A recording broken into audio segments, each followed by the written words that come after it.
Hey my friend, it is Jones Ajay, your full scholarship coach in this TV channel. Hey, the full scholarship man.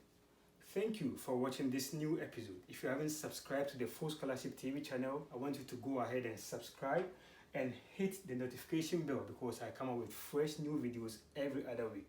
Today's topic is all about the US admission cycle, and I'll be talking about the fall admission cycle and the spring admission cycle. I know there's a lot of confusion out there among international students about which admission cycle to decide on. So today's topic, I'll be elaborating more about the fall admission cycle and the spring admission cycle. So which of these admission cycles should you decide on? Is it the fall or the spring? Keep watching.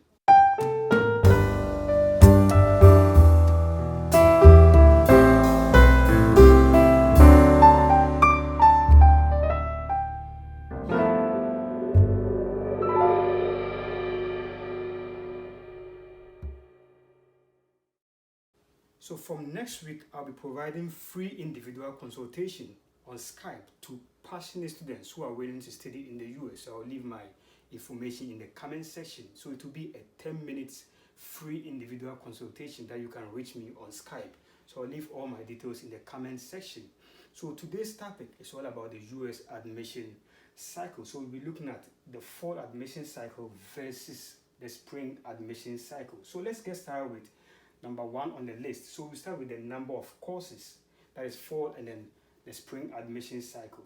Now, there are a large number of courses that are being offered in the fall admission cycle because there are a large number of applications, and therefore universities tend to admit a large number of applicants during the fall admission cycle versus the spring admission cycle where you get low number of applications and therefore universities tend to admit just low number of applicants during the spring admission cycle. So if you are looking for a wide variety of courses, then I'll recommend you to go in for the fall admission cycle. Now, another advantage for the fall admission cycle is that because there's large number of applications and therefore universities tend to admit large number of applicants, there's also high chance of getting admission during the fall admission versus the spring admission. The second thing on the list that I would like to talk about is scholarships or financial assistance during the fall and then the spring admission.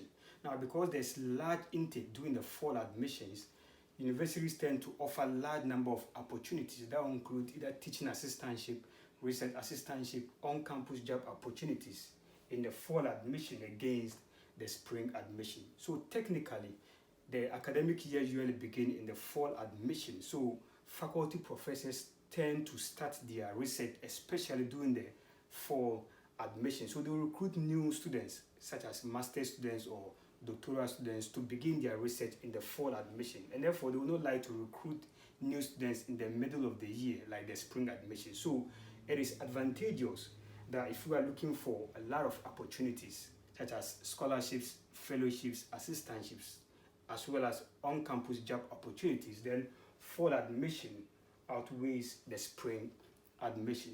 Now, the next thing that I'll be talking about is extracurricular activities or student organization.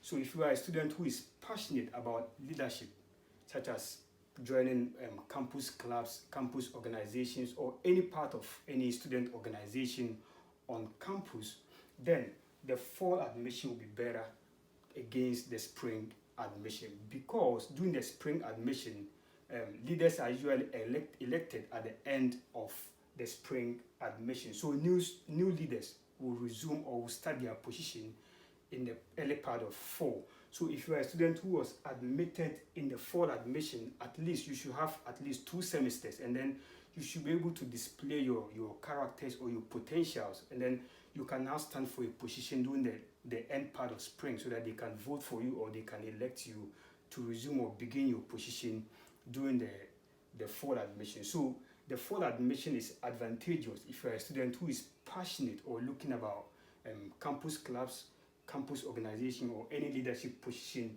on campus. Then the next thing that I'll talk about, which is always a minor thing, is about weather. So if you are considering schooling in any part of the state, you should again decide on which admission cycle to consider. So for example, if you are considering the northern part of US, that will include states like Vermont, New York, Connecticut, Rhode Island, New Hampshire, and so on, you should be expecting piles of snow against schooling during the fall admission, where you should be seeing a lot of sunshine, especially when you consider states like California or maybe New Mexico and so on. So again, you have to weigh this. If you're a student who don't like snow, especially when you're considering the spring admission, then you should be expecting piles of snow during the spring admission, especially if you are looking into the northern sections of or the northern states of US. Now, the next thing that I'll be talking about is F1 visa. The F1 visa. There's a rumor that is out there about issuance of F1 visa for fall admission against the spring admission. It's not true, because issuance of visa largely depends on your profile. So the candidate's profile that you submit during your interview at the embassy, as well as your requirements. So it doesn't necessarily depend on either the fall or the spring intake. So it largely depends on your profile as well as your requirements. Then the next thing that I'll be talking about, the fall and then the spring intake, is summer internship. So for example, universities require that at least you should be enrolled for minimum of 9 months before you can be considered for any summer internship. So if you start doing the fall admission, at least during the spring admission, you should spend at least 9 months or so before you can now be considered for summer internships.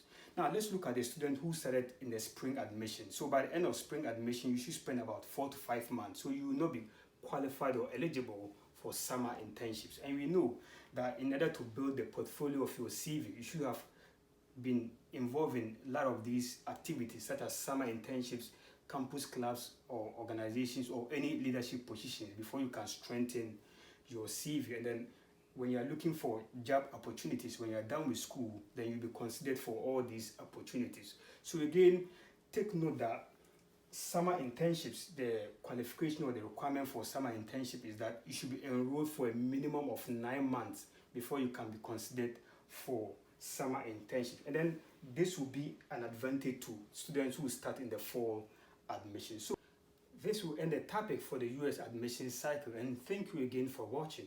If I haven't answered all your questions, you can leave your questions in the comment section and I'll be very happy to help. So I'll see you in the next topic.